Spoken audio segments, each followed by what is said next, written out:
Hello guys, this time what I'm going to explain to you is the effect of temperature to the speed of sound.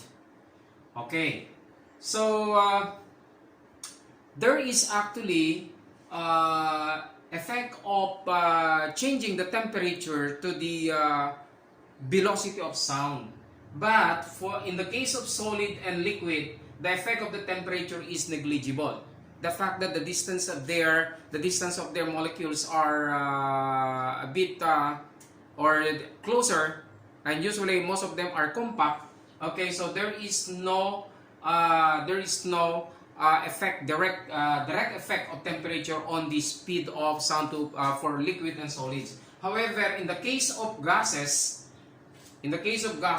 the speed is proportional. The speed is proportional to the square root of temperature. What does it mean by this? Okay, as you increase the temperature, what happened to the speed of sound? It also increases. Okay, it increases squarely. Okay, so that is now for the gases. And according to Newton, the speed of sound in air increases by 0.6 meter per second. So na-compute niya na ito, ano? Na-compute niya na ito based from the standard temperature and pressure for every 1 degree Celsius. Okay, so thus the speed of sound in the air is computed using the formula. We have here now the formula. Okay, velocity of the sound in the air is equivalent to 331 meter per second plus the product of 0.6 meter per second degree Celsius times the specific temperature. Okay. Ano ba yung tinatawag nating 331 meter per second? Yung 331 meter per second, yan kasi yung speed of sound in air at 0 degree Celsius. So, fixed na yan. Basta't ang temperatura ay 0 degree Celsius, okay, ang speed of sound ay magtra-travel or ang sound ay magtra-travel lang at 331 meter per second. Okay. Now, ano naman yung 0.6 meter per second degree Celsius? Ito naman yung increase of velocity in every 1 degree Celsius. 1 degree Celsius change in temperature. So what does it mean by that? Pag ang temperatura halimbawa ay from 0 degree Celsius, nag-increase ka ng temperatura naging 1 degree Celsius. So what will happen now? You have to add 0.6 meter per second. Okay? Doon sa 331. Okay, paano kung halimbawa ang ating ang ating atmospheric temperature, sabihin natin let's say 30 degrees Celsius. Okay, 30 degrees Celsius. Okay, so how will you compute that? How will you compute the velocity of the sound? Okay, you can use this formula, velocity is equal to 331 meter per second plus the product of 0.6 or the increase per degree Celsius, the increase of velocity per degree Celsius times the temperature expressed in degree Celsius. Okay, so I have given here one example, one problem. Okay, I hope nababasa. Okay, so medyo malabo. Okay, hanapin natin yung magandang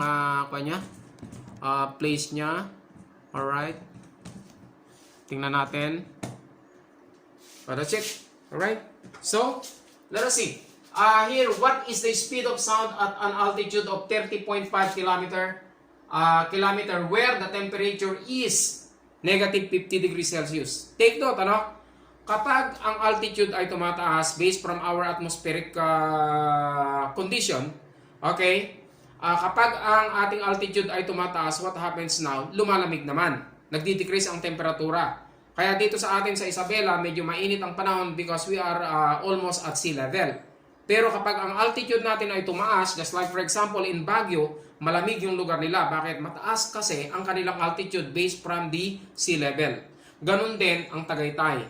Okay, so malamig din dun sa lugar nila dahil mataas ang altitude at syempre, with respect to the sea level. Okay, now, what are we going to do with this problem? All we have to do is to find out the given. Okay, we have only one given, and that is the change in temperature, which is actually negative 50 degrees Celsius. Okay, given that is the temperature is equal to negative 50 degree Celsius. Now, what are we going to do with this? Alright, substitute this in the formula. Ano yung formula natin? Okay, the velocity of the sound is equal to 331, okay, meter per second. Okay, and then i-plus natin yung product ng 0.6 meter per second degree Celsius times yung temperature reading. Okay. Ayan. Okay, now, substitute natin. So, 331 meter per second plus 0.6 meter per second degree Celsius times the temperature, which is negative 50 degree Celsius. Alright. So, i-simplify muna natin yung second term. Okay. We have now 331 meter per second plus, simplify natin yon. So, since this is considered as denominator, yung degree Celsius dito ay denominator, that will be cancelled. Alright, so ano yung remaining natin dito? Unit natin ay meter per second. Okay, so simplify natin.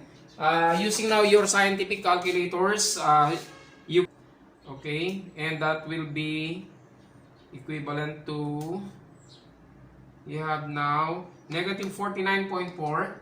Okay, you have negative 49.4 expressed in meter per second.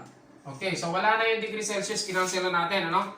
Okay, now, you're going to add this now with the speed of sound at 0 degrees Celsius. So that will be plus 331 meter per second, and you have now the answer, that is 281.6